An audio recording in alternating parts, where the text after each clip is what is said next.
Well, Rome is a city founded on legend, and today we're going to look at some of that legend, specifically as it pertains to early Roman society and culture during the monarchy, okay? So before we even get to Rome, we need to know about the Italian peninsula itself, because this will help us understand how Rome got started and what its early society looked like. Italy, which we call Italy now, was known by the Romans as Italia and that is kind of important to note because what we think of as Italy today includes a lot of land that was not really considered part of Italy by the ancient Romans. In the north, you had the region called the Po Valley or Padania, where the dominant force was the Gauls. In the south, you had the region called the Peninsula, where the Greeks were the main players, and then smack dab in the middle, you had Lake, which was divided into smaller regions, but the most powerful of which was Latium. Within Latium, the most powerful of all was the city of Rome, but more on that later.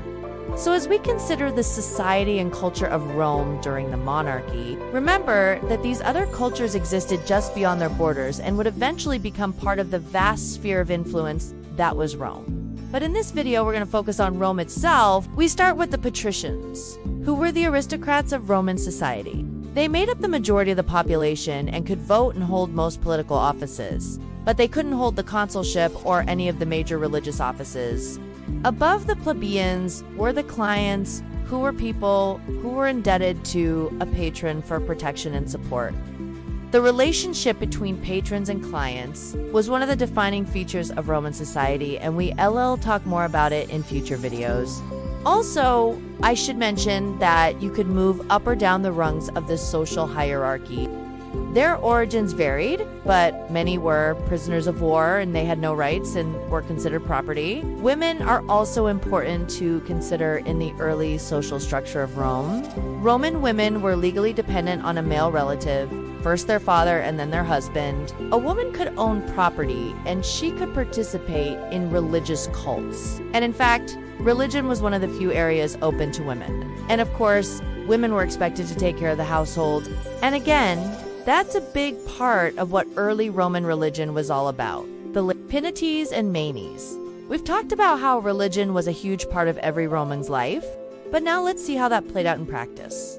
So the Romans practiced what scholars call a household religion. And that means that each household had their own cults and rituals that they performed for their particular household gods. Now, household gods were common throughout the ancient world, and the Romans believed that these spirits watched over the home and protected the family. There were also the Penates, who were gods of the food supply, and the Manes, who were the spirits of deceased ancestors. So, your dead grandpa might stop by to have dinner with you once in a while. The point is that the Romans, like many others, had a strong sense of the sacredness of the home and family. And their religion reflected that. And that brings us to our fifth feature of early Roman society, the gens. The gens was the extended family, and it was incredibly important in Roman life. He made sure everyone was doing their religious duties, and he could even sacrifice on behalf of the whole group. He was also the final arbiter in any disputes within the gens. Gens also helped the Romans build social capital. Remember, the clients, well, often a client would be attached to a certain gens, not just a single person. So when you joined a gens as a client, you joined all of the clients of that gens as well. So basically, you had this huge network of obligations that bound people together through the family. The gens was usually named after the founder of the gens, and members of the gens believed that they were all related back to that guy. The gens and lineage play a big role in Rome's cultural identity, and it's at the heart of Rome's earliest myths. Speaking of, let's turn our attention to early Roman religion. As we've seen, religion was super important to the Romans, and their religion was polytheistic, meaning they believed in lots of gods. The Roman pantheon was pretty diverse. Some gods came from Italy, others, like Zeus, came from Greece. Still others, like Osiris, came from Egypt, and yet others, like Baal, came from the Near East. The point is that Rome was a melting pot of Mediterranean cultures, and their religion reflected that. They're never really worried about the origins of the universe or the nature of good and evil. They were practical people, and their religion was practical. It was all about helping the family thrive. And that's why the Romans had simple rituals that were attached to everyday life. For example, every morning, the Romans would make an offering to the Lares and Penates, and they would ask for protection and blessing for the day. At noon, they'd offer a prayer to the Genius, who was the spirit of the Roman people. And you can probably tell that a lot of this was done by the paterfamilias. In fact, the paterfamilias was responsible for making sure everyone in the gens was doing their religious duties, and if they weren't, it was his job to fix that. And this is also the case with kings. The king was the rex sacrificulus, which means he was the supreme. That's to say, he made sure the Romans were doing their religious duties to the gods and that they were doing it right. Rome was an oral society, so the king kept track of stories about the myths and legends of Rome. And one of the myths he would have kept track of is the story of Romulus and Remus. This is a story of how Rome was supposedly founded by Romulus, who killed his twin brother Remus after the two of them founded the city. Scholars debate whether or not there ever was a Romulus, but there definitely was a Romulus.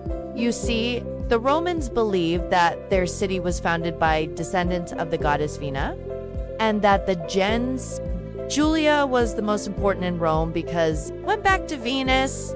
That myth tied them to the most important goddess in the Roman pantheon and gave them a special status in Roman culture. And the Iuli were very aware of that. They actually had an annual festival called the Lupercalia that celebrated the she-wolf that nursed Romulus and Remus. And it was during this festival that young girls were offered up as sacrifices to the wolf. Yeah, it was a wild festival. But the Romans weren't just concerned with doing the right rituals to the gods. They were also keenly aware of omens and portents in the natural world. For example, the Romans took the appearance of rainbows very seriously. If a rainbow appeared in the east, it meant good things. If it appeared in the west, bad things. And that's because the Romans believed that the gods spoke to them in signs. And so the king had to be skilled at reading the signs of the gods. That's why the title of the king was Rex Sacrorum, which means king of the sacred things. In other words, the king's primary job was to keep track of the religion of Rome. Rome was different from other Italian states because its king was also a priest.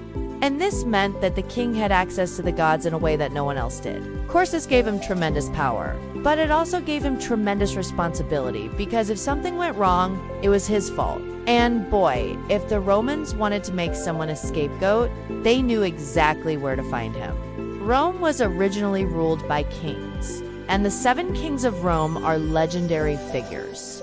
Scholars don't know if any of them actually existed, but they do know that the last king, Tarquinius, was ousted and Rome became a republic in 509 BC. Regardless of whether the early kings were real or not, they had tremendous influence on Roman culture, especially in the area of religion.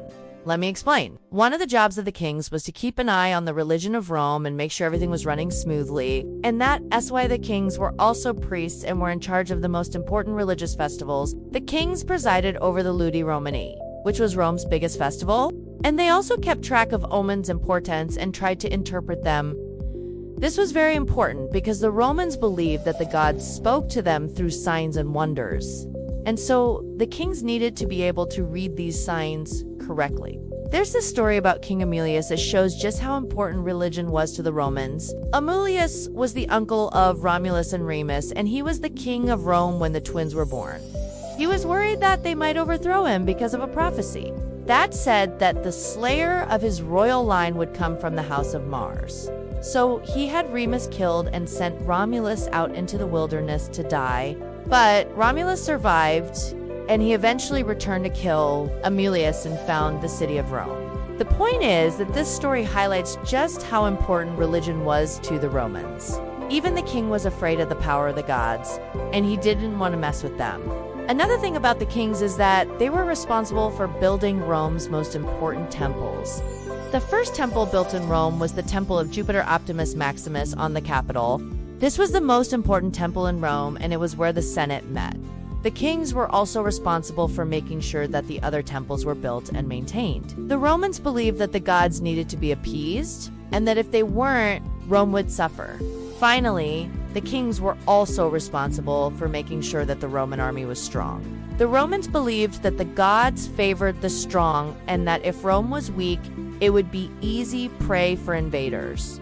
The kings were in charge of training the soldiers and making sure that they were ready to fight. Okay? Click here to keep reviewing for Unit 2 and don't forget to subscribe.